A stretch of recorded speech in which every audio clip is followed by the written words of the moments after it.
इथे अर्धा किलो भेंडी घेतली आहे, ती 2 वेळा स्वच्छ धुवून इथे कोरडी करायची आहे। भेंडी चिकट कधी होते जेव्हा पाणी असतं भेंडीमध्ये तेव्हा, तर तसं होऊ नये म्हणून आपण भेंडी आधी स्वच्छ पुसून घेणार आहोत, कोरडी करणार आहोत आणि नंतर चिरायला घेणार आहोत।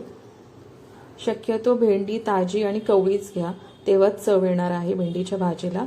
तर अशा पद्धतीने देठ कापून मी तिरकी ही भेंडी कापलेली आहे, कुठे कीड वगैरे असेल तर बघून अशा पद्धतीने कापून घ्यायची आहे। तुम्हाला गोल आकारात भेंडीची भाजी कापायची असेल तर तरीही तुम्ही कापू शकतात। तर अशा पद्धतीने सर्व भेंडीची भाजी कापून घेतलेली आहे। आता आपण मसाला जो सिक्रेट सांगता आहे तो कसा बनवायचा आहे ते बघूया। यासाठी मिक्सरचं भांडं घ्यायचं आहे, यामध्ये अर्धी वाटी शेंगदाणे घेतलेले आहेत, हे भाजून घेतलेले शेंगदाणे आहेत, सालासकट वापरते, तुम्हाला सालं नको असेल तर काढून घेऊ शकतात। यानंतर एक छोटी वाटी सुका नारळाचा कीस घेतलेला आहे किसून, त्यावरती आपल्याला 10 ते 12 कढीपत्त्याची पानं घालायची आहेत।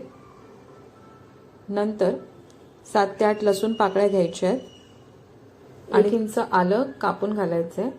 त्यावरती 1 चमचा आपल्याला जिरं घालायचं आहे, 1 चमचा बडीशेप घालायची आहे आणि काही सुके मसाले पण आपण इथेच घालूया। त्यामध्ये 1 चमचा धणा पावडर घेतलेली आहे, 1 चमचा लाल तिखट घेतलेला आहे आणि 1 चमचा इथे आपण कांदा लसूण मसाला घेतला आहे आणि अर्धा चमचा हळद घेतलेली आहे। तुमच्याकडे जर गरम मसाला असेल किंवा किचन किंग मसाला असेल तर तोही वापरला तरी चालेल। मिक्सरमध्ये बंद चालू करून आपल्याला हे भरड काढून घ्यायचं, एकदम बारीक पावडर करून घ्यायची नाही, पाण्याचा वापर कुठेच करायचा नाही आहे। पटकन आपण फोडणीची तयारी करूया। यासाठी 4 चमचे आपण तेल घेणार आहोत, तेल थोडं जास्त लागते या भाजीला। तर हाय फ्लेमवरती छान कडकडीत तेल गरम करून नंतरच आपल्याला भेंडी भाजून घ्यायची आहे। तर भेंडीचं प्रमाण जास्त असल्यामुळे 2 बॅचमध्ये आपल्याला भाजून घ्यायचं आहे। भाजताना सुद्धा आपल्याला गॅस हाय फ्लेमवरतीच ठेवायचा आहे आणि दोन्ही आपण बॅच व्यवस्थित ही भेंडी 80% भाजून घेणार आहोत। हाय फ्लेमवरती भाजल्यामुळे भेंडी नरम पडत नाही आणि चिकटही होत नाही। तर व्यवस्थित आपण ही हाय फ्लेमवरती भाजून घेऊया। छान असा खरपूस रंग आला की प्लेटमध्ये काढून घेऊया। यानंतर इथे आपण बघू शकतात 80% तर आपलं काम झालेलं आहे। आता पुढे जाऊन आपल्याला 2 चमचे अजून तेल घ्यायचं आहे, त्यावरती जो सुका मसाला आपण बनवून ठेवलेला मिक्सरमध्ये तो घ्यायचा आहे। आता इथे शेंगदाणे फक्त भाजलेले होते आणि बाकीचं सर्व जिन्नस कच्चं होतं, खोबरं आलं लसूण, तर ते आपल्याला 2 मिनिटं छान भाजून घ्यायचे तेलावरती।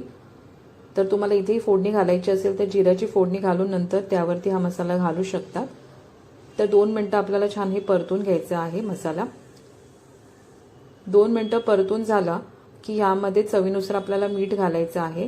हा मसाला तुम्ही तयार करून ठेवू शकतात आणि तुम्हाला भेंडी मसाला अख्खी पूर्ण फ्राय करून हवी असेल तर त्याही वेळेला हा मसाला तुम्ही वापरू शकतात।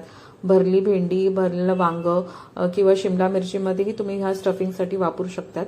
कारल्यामध्येही हा तुम्हाला मसाला वापरायचा असेल तर तुम्ही वापरू शकतात, छान चव येणार आहे। तर 2 ते 3 मिनिटं छान परतून घेतला मसाला आणि त्यावरती आपल्याला भेंडी घालायची आहे आणि 2 मिनिटं अजून परतून घ्यायचे, जेणेकरून हा मसाला व्यवस्थित भेंडीला लागला पाहिजे आणि छान चव आली पाहिजे। तर अशा पद्धतीने आपल्याला मिक्स करून घ्यायचं आहे, फार हलवायचं नाहीये, तर आपल्याला भेंडीला एकदमच लिबलिबीत करून ठेवायचं नाहीये। थोडं 2 मिनिटं परतून घेतलं की खूप झालं। तर अशा पद्धतीने तुम्ही मसाला करून ठेवा आणि जेव्हा कधी गरज असेल तर पटकन भेंडीची भाजी तुम्ही बनवू शकतात आणि ही फार काळ टिकते, कारण त्यामध्ये थोडं तेलाचं प्रमाण जास्त आहे म्हणून, पण चवीला खूप छान लागते। कोरडी असली तरी पण चपाती, भाकरी, भातासोबत उत्तम पर्याय आहे। जी भेंडी खात नाहीत ना ती पण आवडीने खातील जर हा मसाला बनवला तर। तुम्हाला चटपटीत चव आवडत असेल तर शेवटला तुम्ही लिंबूचा रस, चाट मसाला किंवा तुम्ही आमचूर पावडर घालू शकतात। तर असं नक्की करून बघा आणि मला सांगा कशी झाली रेसिपी ती। आणि आपण भेटूया पुढच्या रेसिपीमध्ये, तोपर्यंत बाय बाय, टेक केअर।